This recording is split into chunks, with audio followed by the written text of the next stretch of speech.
I've been in Zimbabwe now for a year and a half. I arrived in August 2022 as the chargé d'affaires.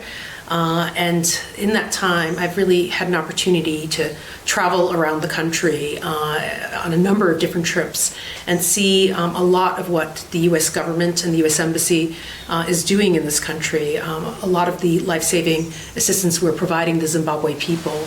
Our embassy has a number of other U.S. agencies at it, including the U.S. Agencies for International Development and the U.S.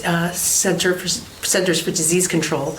Through a lot of these trips, I've been able to see their work firsthand with the public of Zimbabwe. And I think what's been clear to me is that the United States has been here as a consistent partner with the people of Zimbabwe since Zimbabwe's independence. We were one of the first countries to open up an embassy here in 1980. And in the last 44 years, we've provided a lot of assistance to the people of Zimbabwe, close to $5 billion worth of assistance in Zimbabwe. And I think it really shows kind of our partnership and our consistency in Zimbabwe over the last 4 decades.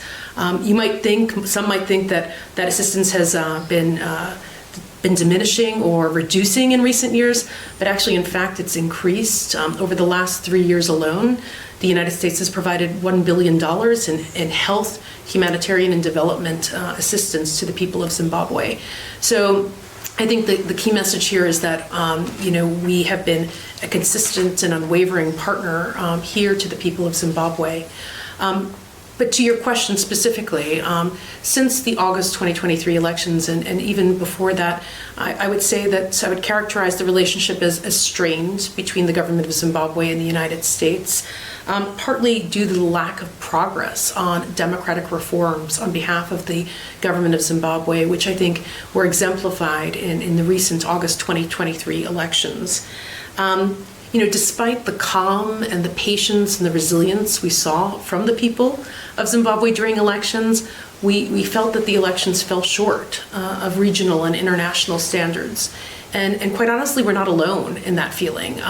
Many of the electoral observer missions reported the same, including some of Zimbabwe's own neighbors in the SADC region. We've shared this sentiment with the government in advance and during and after elections, our concerns. We're also deeply disturbed by some of the events that have happened since elections, in particular, some of the violent acts against opposition members and supporters, some of which have been injured and even killed.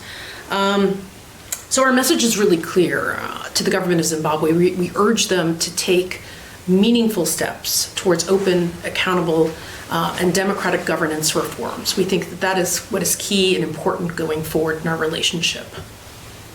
The recalls that have happened after the August 2023 elections and the by-elections that started barely less than 2 months after the elections, what's your assessment of that? How do you characterize that?